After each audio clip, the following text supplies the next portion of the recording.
आपने शायद राजनाथ जी का बयान गौर से सुना नहीं, या आपने अपनी उर्दू बीच में घुसा दी है। वह दिन दूर नहीं जब हमारा ही अंग पीओके स्वयं लौट कर कहेगा, मैं भारत हूं, भारत ही हूं, मैं वापस आऊंगा और वापस आया हूं।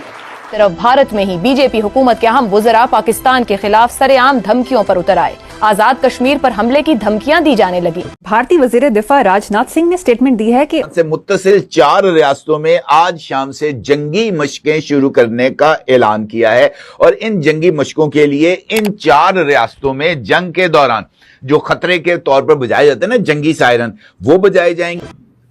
इंडिया जो है वो नए नए सिलसिले शुरू कर रहा है। सुनने में आया है कि एक्सरसाइजेस शुरू कर दी है इंडिया ने, कोई ऑपरेशन सिविल डिफेंस का शुरू कर दिया है बॉर्डर के ऊपर। बिल्कुल होता रहा है जी। यहाँ पे तो यहाँ तक भी हुआ है कि खबर चल रही है टीवी पे और किसी ने फोन उठाया और कहा है कि भाई बंद करो इस खबर को, खबर बंद कर दी गई है। इस सूरत हाल में यह सवाल है, बहुत ही इंपॉर्टेंट सवाल है कि क्या भारत एक मर्तबा फिर पाकिस्तान पर हमले की तैयारी कर रहा है। शायद वो अपनी मर्जी से चीजें करने का दिल रखते हैं। इस सूरत हाल में वो कौन सी कुव्वत है जो भारत को इस बात का यकीन दिला रही है कि पाकिस्तान पर चढ़ दौड़ो, दुनिया तुम्हारा बाल भी बाका नहीं कर सकेगी। पिछले तकरीबन अगर देखा जाए तो पिछले जब से ये हादसा, कश्मीर का हादसा हुआ है, जब से कंटिन्यूसली नॉन स्टॉप स्ट्रेस में हूं कि अगर इलेक्शन करवाए तो बीएनपी इक्तदार में आ जाएगी और ये नहीं चाहते कि बीएनपी इक्तदार में आए। हेलो दोस्तों, जय हिंद। रक्षा मंत्री राजनाथ सिंह ने 29 मई 2025 को नई दिल्ली में आयोजित CIS बिजनेस की समिट में पाकिस्तान अधिकृत कश्मीर पर एक महत्वपूर्ण बयान दिया। उन्होंने कहा कि पीओके भारत का अभिन्न हिस्सा है और वहां के लोग स्वयं भारत में शामिल होने की इच्छा व्यक्त करेंगे।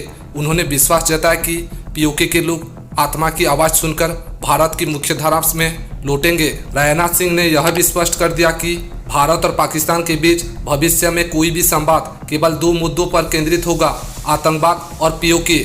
से मुत्तसिल 4 रियासतों में आज शाम से जंगी मशकें शुरू करने का ऐलान किया है और इन जंगी मशकों के लिए इन 4 रियासतों में जंग के दौरान जो खतरे के तौर पर बजाए जाते हैं ना जंगी सायरन, वो बजाए जाएंगे। ब्लैकआउट किया जाएगा और शहरियों को बंकर्स में छुपने की तरबियत दी जाएगी और उसके साथ साथ जंग के दौरान हमलों में जख्मी होने वालों को अस्पताल पहुंचाने और उन्हें इब्तदाई तिब्बी इमदाद देने की तरबियत भी दी जाएगी। ये जंगी मशकें राजस्थान, गुजरात, भारतीय पंजाब और मकबूजा कश्मीर में की जाएंगी।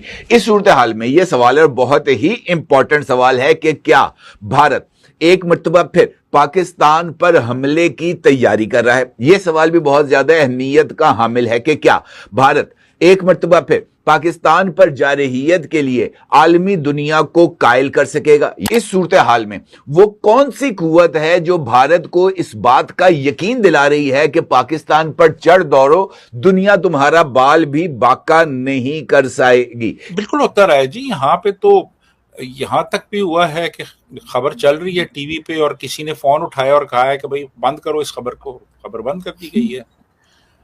तो यहाँ बहुत कुछ होता रहा है। यहाँ पे अब मीडिया किसके कंट्रोल में है, फॉरेन पॉलिसी किसके कंट्रोल में है, बिलावल किसके कंट्रोल में है, बिलावल के डैडी किसके कंट्रोल में है। तो ये जाहिर है इन लोगों ने अपनी बात क्या करनी है, इन्होंने अपना दिमाग कहाँ इस्तेमाल करना है। ये तो तोते हैं जिनको एक रटा रटाया सबक पढ़ा दिया गया है और ये वो दोहरा देते हैं तोते। तो बस यही है। बिल्कुल इनसे कोई उम्मीद, बिल्कुल सर कोई उम्मीद नहीं है इनसे। लोग कुछ भी इनसे एक्सपेक्ट नहीं कर सकते और जाहिर है, लेकिन पता नहीं है किस लिए पब्लिक के पैसे पे, जो टैक्स के पैसा है उससे बाहर सैर सपाटा करने जा रहे हैं एक तरह से। तो लोग ये भी कहते हैं ये 2 बातें इन्होंने करनी है। वो बात ये यहाँ पे हाई कमिश्नर और एम्बेसडर्स को बुला के भी कह सकते थे। नहीं सैर, बुनियादी मकसद तो यही है ना कि अब सरकारी खर्चे पे जी ये जाएंगे बाहर, जाके वहां पे ये 5 स्टार, कम से कम 5 स्टार होटलों में स्टे करेंगे, अपने दोस्तों रिश्तेदारों से मिलेंगे, दावतें उड़ाएंगे, खाएं पिएंगे, सरकारी प्रोटोकॉल लेंगे और पाकिस्तान की जो मिशंस हैं बाहर उनको कहेंगे जी कि आप हमें गाड़ियां दें, आप हमें घुमाए फिराएं, आप ये करें, आप वो करें, और ये सारा कुछ करके वो नारे मारेंगे वहां पे, और है जी, और फिर वापस आ जाएं, और फिर आके कहेंगे जी कि बहुत बड़ा कारनामा करके आए हैं। फिर बिलावल भुट्टो जरदारी जो हैं वो अपने अपने कारनामे बयान करेंगे, वो टीवी पे दिखाए जाएंगे जी, इंडिया को शिकस्त फाश दे दी सिफारती महाज पे, इस तरह की बातें की जाएंगी और बस खत्म हो जाएगा। और जी, और वो अच्छा खासा बिल बन जाएगा उसका, जो कि मेरे और आपके टैक्सों से जो पैसा इकट्ठा होता है उसमें से लिया जाएगा। जी बिल्कुल ऐसे ही। लेकिन अच्छी बात यह है कि अब पब्लिक थोड़ी समझदार हो गई तो शायद इतनी इनकी बातों में ना आए।